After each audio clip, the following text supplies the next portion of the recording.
What's going on, everybody? This is Gutierrez, and thank you for joining us on this edition of the Total Fight Mic. I've made some mistakes last time with the dates for the bouts for the UFC and Total Fight Challenge. So November 7th on a Thursday, we will have Total Fight Challenge at the Swanson Center at Bedford Park. You can pick up your tickets at the door. It's going to be a fun show with a lot of local guys, a lot of new talent, a lot of new amateur guys making their debut, so it's going to be a lot of fun. Also, UFC was on a Friday, not a Saturday. But Dominic Reyes made some pretty easy work of Chris Weidman. I actually didn't think that was going to happen. Chris Weidman looked like he was having a lot of trouble getting Dominic Reyes down to the ground, and Dominic Reyes' takedown defense looked phenomenal. We're going to see what the future holds for him, a first-round knockout for the southpaw and Dominic Reyes. But let's jump ahead to this Saturday. This Saturday there is actually a card on October 26th when Demian Maia and Ben Askren face off in a welterweight grappling bout. Ben Askren being the highly decorated NCAA D1 wrestler and the Olympic alternate. He's got a high level of wrestling. Wrestled Jordan Burroughs, even though he got completely shut down with 11 points to nothing. He did it, and he sold out Madison Square Garden for a wrestling match. And Demian Maia is one of the best Brazilian Jiu-Jitsu practitioners of all time. If you remember him getting a takedown on Rick Story against the cage, he had Rick Story's back, and he just kept cranking and cranking and cranking on Rick Story's jaw, and then you saw literal blood come from the nose of the mouth and the nose of Rick Story because that crank was just so tight. It was like tomato juice or pasta juice just coming out. It was nasty. So this is going to be a wrestler versus grappler matchup, but you can't assume that Demian Maia has no wrestling because he does initiate single leg takedowns and high crotch takedowns a little bit similarly to what Ben Askren does, but Ben Askren likes the hands behind the knees and to drive his shoulders and his forehead through his opponent's chest while his shoulders are angling forward high on that high crotch single, the high crotch double. Excuse me. But it's going to be a very interesting scrap. Ben Askren's been around for a very long time. He's fought at one championship, which is where DJ is at. He got traded for DJ so that they could actually fight in each other's organizations. So Ben Askren is in the UFC now. DJ's he just got through his tournament at one championship. It's actually pretty impressive, but he had some trouble fighting guys about 10 pounds bigger than what he's used to fighting at, but I digress. Ben Askren coming over, he's had some trouble in the UFC. He fought Robbie Lawler when he first got to the UFC, right? And Robbie Lawler is the former UFC welterweight champion. He's got phenomenal takedown defense. You see that with his fight against Josh Koscheck and his fights with Johnny Hendricks. Those guys could not take him down. Robbie Lawler got into a clinch position with Ben Askren, which is a position that Ben Askren had actually initiated. Robbie Lawler had picked him up and slammed him down, and it looked like it was going to be a bloody beginning of the end for Ben Askren's UFC debut, but he rallied back and got a bulldog choke up against the cage at the end of the first round.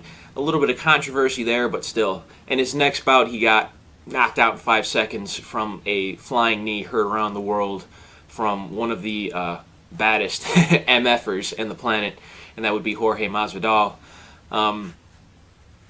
Ben Askren's got a lot of experience, but his UFC career hasn't been much to look at, unfortunately. If you look at his bouts in Bellator, he's the former Bellator welterweight champion. He's fought guys like Douglas Lima, Diego Lima fights in the UFC as his brother. Douglas Lima, who's a former Bellator champion himself, Andrei Koreshkov. He's fought a bunch of guys. Dan Hornbuckle. He's fought in quite a few tournaments, quite a few guys to get to that title. They were very green in their careers, though, and what I mean by that is that they were very fresh. They didn't have the experience that they did now. Guys like Andrei Koreshkov and Douglas Lima, they fought each other 3 or 4 times in Bellator already, and they were all for titles. It was for high stakes. Ben Askren has fought both those guys. After he left Bellator, Bjorn Rebney was still the head of Bellator, not Scott Coker as we speak today. At the time you're watching this video, Scott Coker is the president of Bellator. A few years ago, it was Bjorn Rebney, and Bjorn Rebney was the gentleman that was responsible for having Bellator on MTV2. He was also responsible for the start of it being on Spike TV, which is now known as the Paramount Network. But Scott Coker is the head of Bellator right now. But at the time that Ben Askren was the Bellator champion, he left because of contractual disputes with Bjorn Rebney. I guess they couldn't come to an agreement. So Ben Askren went to Singapore, which is where this main event is taking place, and he's taking on, or he would take on and become the ONE Championship's middleweight champion. So he didn't have to cut any weight. He weighed in at 185 every time. ONE Champion has this interesting thing about fighters not cutting weight. They have their fighters take hydration tests. These things were very much in their infancy when Ben Askren was a part of ONE Championship. Became champion there, so he's a two-organization, two-weight world champion. But like I said, his UFC career has been hasn't been much to look at, unfortunately. Now, if you look at Damian Maia's career in the UFC, Damian Maia at one point in time was undefeated in the UFC until he met Nate Marquardt, and Nate Marquardt had knocked him out pretty quickly. But up until then, he fought guys like Chael Sonnen. He was out wrestling wrestlers like Chael Sonnen and tripping him and suicide throwing him and getting into mount position and getting rear naked chokes and arm bars and triangle chokes. And Damian Maia can really, really grapple. He's grappled against guys like Jacare Souza and Gi Jiu-Jitsu, and even though he did lose that fight went on to for points. However, that was one of the bouts that Jacare Souza had a broken arm in, and he actually hid his arm in the crack of the gi, and he was able to win by points. But if the referee had recognized that his arm was broken, Damian Maia would have won due to a broken arm. But Damian Maia is highly decorated, highly decorated. At one point in time, he was actually being trained by Vanderlei Silva, shoot the box lineage, by Vanderlei Silva in Las Vegas with his striking. Even though Damian Maia is a high-level Brazilian Jiu-Jitsu black belt, he's a phenomenal black belt. Ben Askren is going to be aware of those skills because he's got submissions himself. Ben Askren attends jiu-jitsu tournaments all the time. He attended a jiu-jitsu tournament late last year in Chicago somewhere. I don't exactly remember where, but the grappling tournament was took part in a cage, and he won the tournament. And he was getting ready for his bout with Jordan Burroughs and his bout with Jorge Masvidal. But Damian Maia, when it comes to his championship level experience, listen, he's already fought for UFC gold twice, and he's come up short both times. He fought Anderson Silva in Abu Dhabi. He was a late replacement for Vitor Belfort way back in the day when he was at 185. If you look at Damian Maia's build, he's a wide guy. He's very wide, and he's long too. He's a very big Brazilian Jiu-Jitsu guy, and he knows how to grapple small and utilize those tight spaces when it comes to his Jiu-Jitsu. When you get a long guy like that knows how to grapple small, it's very advantageous, and you see that in his record. He just does not give guys any space.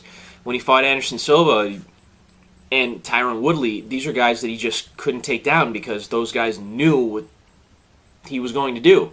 They knew that Damian Maia was going to go for a single leg or a double leg or go for the clinch position. But the difference between Ben Askren's entry and Damian Maia's entry to the striking is Ben Askren will usually just reach in for you to the clinch position and look to push you up against the cage and dirty box you and take you down and ground and pound you out and look for a submission from there, or dominate you and beat you up for 15 minutes to 25 minutes or what time is given to him. Damian Maia is a little bit more seasoned when it comes to his UFC career, when it comes to his main event experience, and when it comes to his striking. Sorry guys, there's a bird right there. I'm outside in the garage. I hope you could see. Speaking of jiu-jitsu, we got a little jiu-jitsu dummy back there. His name's Max. His arm is broken. His right arm is broken. Someone was cranking a Kimura to the nth degree, snapped it, and he's out with a shoulder injury right now. But I digress. That is Max. Everybody say hi to Max. But yeah, Damian Maia's striking is much more seasoned when it comes to Ben Askren striking. Ben Askren does train at Rufus Sport Academy with guys like Anthony Pettis and Sergio Pettis, and at one point in time Tyron Woodley. Now Tyron Woodley says he's training up north of the border in Montreal, Quebec, Canada at TriStar with guys like Georges St. Pierre and Faraz Sahabi, see if he can get his game up that way. But when it comes to Ben Askren and Tyron Woodley, those guys are real tight training partners, but we won't know what approach Ben Askren will take with a bout against Demian Maia. Both guys are orthodox fighters. Both guys like to initiate their grappling with clinch positions. Both guys love being on top. Demian Maia would probably be way more comfortable on his back than Ben Askren, because wrestlers do not like to be on their back. I don't care if you're Greco-Roman or freestyle or folk style. Wrestlers, when it comes, your coaches will always instill into you, you do not want to be on your back. If you're on your back in wrestling, you're losing. Not the same thing in jiu-jitsu. If Ben Askren takes Demian Maia down, that's probably where Demian Maia is going to want to be. Which begs the question, will Ben Askren want to strike in this bout? Because usually his striking differential is high, but the output is high because of the ground and pound. Now, he can strike. If you look at his bout with Jay Huron when he was at Bellator, Jay Huron actually gave him some trouble on the feet. He actually had landed a spinning back kick and had knocked him on his butt. But Ben Askren's Ben Askren and found a way to win. It was a very close fight, but Ben Askren won, and history's history. Now we're here. Demian Maia loves to throw 1-2s. He loves to throw that jab. Even if he doesn't throw it with diligence, he throws it lightly so that he could see where he needs to be in order to shoot for that single leg, or if he should go off on more combinations at distance. His boxing's a little bit more sharp. He will kick, but he'll usually kick to the legs. He won't kick to the body or the head very much. He usually likes to kick to the leg. He isn't very much a power puncher, but if you saw his fight against Dan Miller, in that fight he said he wanted to implement his boxing and show how much his striking has evolved. And Dan Miller's the brother of Jim Miller, a lightweight in the UFC, longtime lightweight in the UFC, and both of those guys, some pretty scrappy East Coast fighters, and Demian Maia was all up in Dan Miller's face, utilizing his boxing, overwhelming him with the hands. Is he going to want to take the same approach to Ben Askren? We don't know. We don't know if Ben Askren's going to want to take Demian Maia to the ground. We won't know if Demian Maia will even think about taking Ben Askren down to the ground. It's going to be a very interesting fight. Usually when you have two grapplers like this, it usually means that either guy is going to try and implement their game on the ground, or it's going to be a stand-up fight. So it could go. It could be a straight stand-up fight with two grapplers, or it could be two guys in a clinch position up against the cage trying to take each other down. Now, again, I don't think Demian Maia would worry about getting taken down. I think he would actually welcome a takedown against Ben Askren. Which begs the question, how would Ben Askren attempt to enter the danger that is Demian Maia? So, those are my thoughts for UFC Fight Night 162 for this Saturday, starting at 7 p.m. on ESPN. Check your local listings internationally. Thank you guys so much. Remember, November 7th on a Thursday, Total Fight Challenge will head a litany of cards, or a litany of bouts with new guys on the card. Get your tickets at the door. Doors open at 7 also, Thursday, November 7th. Thank you guys so much. Please remember to share, like, and subscribe, and I will see you guys in the sequel. Peace.